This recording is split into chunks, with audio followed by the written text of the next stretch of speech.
Top tips for making consistently great grass silage. Hi everyone, my name is Ryan Duffy, Ruminant Technical Manager here with Precision Microbes, and welcome to another video within our Silage Sessions series. In this video, I'm going to be discussing the basic principles of making consistently great silage. So let's kick off. But before I actually do, don't forget to drop any questions you have into the comment section below this video. And if you want us to expand out on any information here, please just ask. So the very first component of harvesting season is, when do we mow? And now obviously there are a number of factors which are going to determine this, some of which are within our control and some outside of our control, such as weather. Nonetheless, timing is absolutely key. We must strive for that sweet spot between crop yield and crop quality. Cut too early and we will have less silage for feeding during the housing season, whereas if we cut too late, the crop will mature, it will head and become more stemmy, bringing our dry matter digestibility down from that ideal 70-odd%. So when we're mowing, we should aim for leaving a residual of 6 to 7 centimeters, which will ensure we're not incorporating stem, and importantly, we're not incorporating soil into our crop. That will increase your dry matter digestibility, but it also keeps bad microbes out, which can reduce the efficacy of our fermentation process. So ultimately, we want a high leaf to stem ratio. Clear evidence of soil contamination is a visibly poor silage, something that looks dark, it stinks, it's wet, it's slimy. We need it, and an ash content will be seen as above 8% on your silage analysis report. We can roll fields as a corrective action for the future, but we should also be ensuring all equipment has been serviced and up to the job before we start. Remember, a high soil content can reduce intakes and bring about diseases like listeriosis. Wilting is another valuable aspect of producing great silage, and this has multiple benefits, such as increasing dry matter, reducing transportation costs, reducing effluent production, and importantly, dehydrating bad microbes, which degrade the nutritive value of your silage in the pit.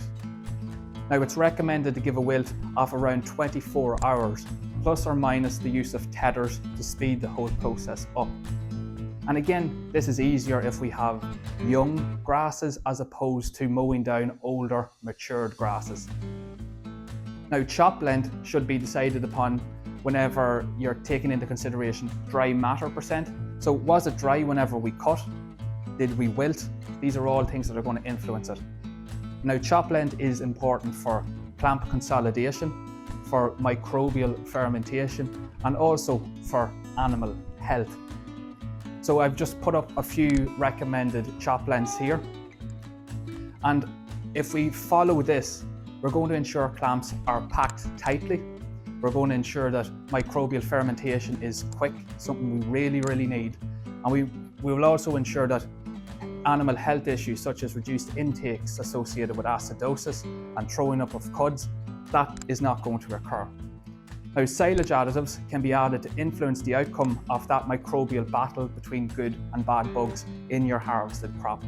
That's critical for preserving high-value nutrients such as protein for your livestock, and also keeping disease processes away. We've already mentioned listeriosis.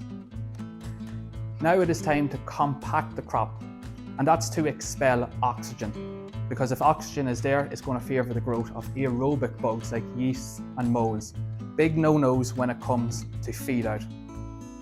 This is supported by sealing our clamps and wrapping our bales.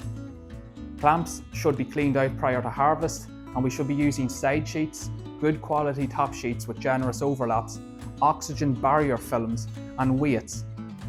If oxygen gets in, we will not have a favourable microbial fermentation. Bales should be wrapped and inspected for any punctures.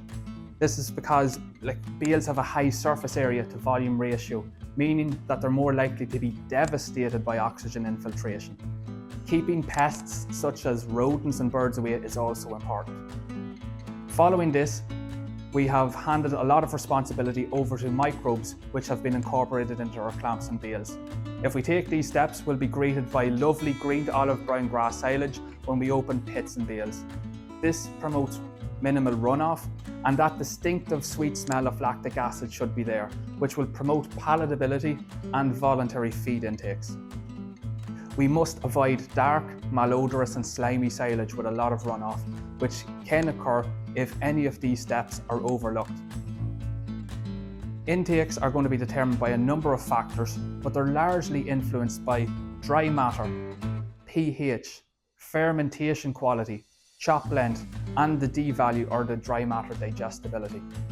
Using biological products such as the Precision Micro Silage Additive can positively influence many of these. So that's the lowdown on silage production. Again, thanks very much for listening, and if there are any questions, please comment below.